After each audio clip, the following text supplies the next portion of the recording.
The tiny toy box opened. Out came a blue bird, a loose screw, a subscription badge, a moderation manual, a pile of debt, and one very dramatic free speech megaphone. Musk renamed Twitter as X. The bird toy was replaced by a black letter that looked like it had been designed during a thunderstorm. The toy box did not become cheaper. It became louder. Then came the platform changes. Verification changed. Trust and safety staffing shrank. Advertisers got nervous. Users argued about whether the new toy box was freer, messier, funnier, worse, or all of those things before breakfast. The official pitch was transformation. The puppet theater version was a billionaire shaking a toy box to see if a bank would fall out.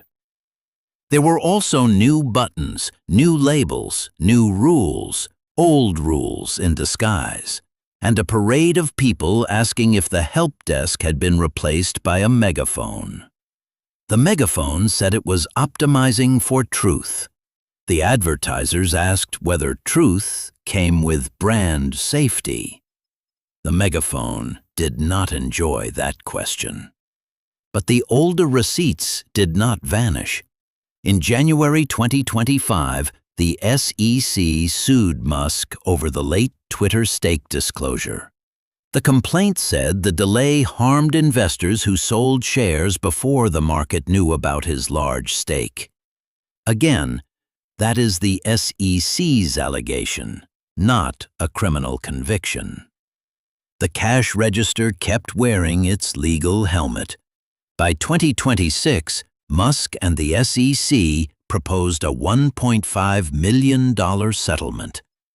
Reuters reported on May 8, 2026, that a federal judge declined to rubber stamp it and wanted more information about fairness and how the deal was reached. Reuters later reported that the SEC defended the proposed settlement as a compromise after the judge raised red flags. This gave the toy box its funniest accessory, a tiny price tag that said $44 billion on one side and "Please explain $1.5 million" on the other. The tag spun slowly in the courtroom air. Meanwhile, a separate shareholder case also marched through court. AP reported in March 2026 that a jury found Musk liable for misleading investors with 2 tweets connected to the Twitter deal, while absolving him of some fraud allegations and finding he did not scheme to defraud investors. That sentence needed its own seatbelt. It was half verdict, half obstacle course, with a damages calculator waiting at the finish. The point is not that every legal fight ended the same way. The point is that the toy box kept producing new compartments. One compartment held takeover drama. One held disclosure deadlines. One held platform chaos. One held courtroom math. The story was not simply rich man buys app. It was rich man buys app after a stock market hide-and-seek game, a board seat maybe, a takeover offer, a bot dispute, a lawsuit, a closing, a rebrand, and years of legal receipts trying to climb out of the toy box. The satire is not that buying companies is illegal.